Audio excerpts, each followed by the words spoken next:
And again, I think this is a smart strategy, which is to actually, for a moment, take what Trump said seriously in the slight chance that there were some people out there who actually were taking his message seriously. Like, I mean, I know that this is supposedly it was about a change election, or that was, about economics. But I think, I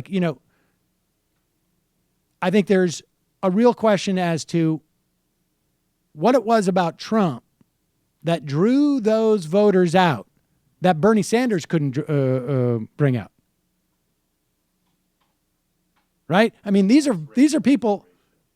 These are people who came out and voted for Trump. Rural people living in places probably very similar to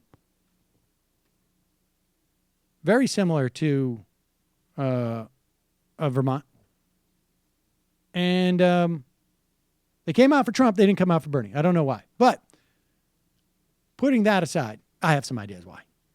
Putting that aside, here is Elizabeth Warren basically challenging Donald Trump to live up to some of the things that Donald Trump claimed he was all about. Let's run through just a few examples here. The guy in charge of staffing the Federal Communications Commission was on Verizon's payroll and has produced studies aimed at kneecapping the net neutrality rules. The guy in charge of picking the team that will decide energy policy in a Trump administration is a lobbyist for the oil and gas industry. The guy picked to staff up the Department of Agriculture is a, quote, veteran food and agriculture lobbyist whose firm has raked in millions representing the food industry. The guy leading the transition for the Environmental Protection Agency has been paid by the oil industry and denies that climate change is real. The guy heading up the transition team for the Social Security Administration is, you guessed it, a former lobbyist who spent much of his career working to cut and privatize the Social Security system. The guy, and by the way, you may have noticed a pattern here, almost all guys, working on transportation and infrastructure, is a founding partner at a law firm that lobbies for the National Asphalt Paving Association. The guy in charge of economic issues for the Trump transition team served for 6 years as chief economist at Bear Stearns, the Wall Street firm that helped crash our economy in 2008. And he now runs a consulting firm for Wall Street clients.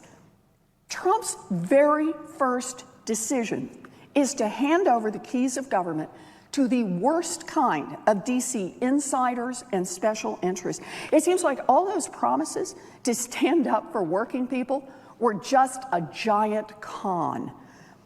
As the outrage has spread, now we've heard reports that Vice President-elect Mike Pence has decided to remove all the lobbyists from the transition team. Yeah, I'll believe it when I see it.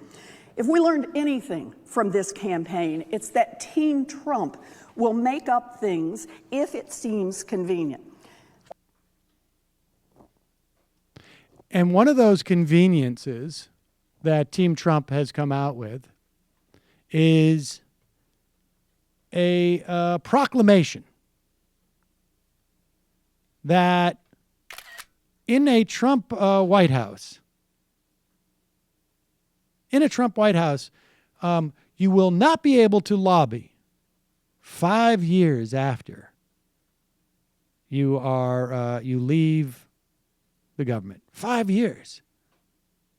I heard that, and I was like, where have I heard that before? Where have I heard that promise before? Oh, I know where it was. It was here. From December 10th, 1992. Piece written by the now late Gwen Ifill, who we sadly lost this week. The transition. I think this is in the New York Times even. Clinton team issues a 5-year lobby ban.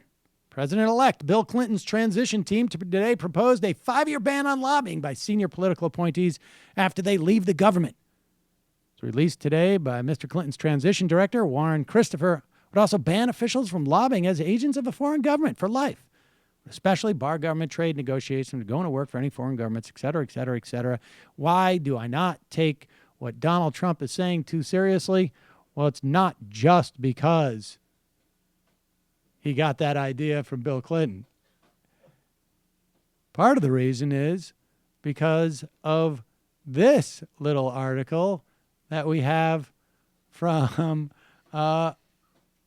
almost 8 years to the day later by John Mintz in the Washington Post, December 29th, 2000. Clinton reverses 5-year ban on lobbying by appointees. President Clinton revoked an executive order he signed on his first day in office in 1993 that barred senior officials from the White House and other agencies from lobbying former colleagues for 5 years.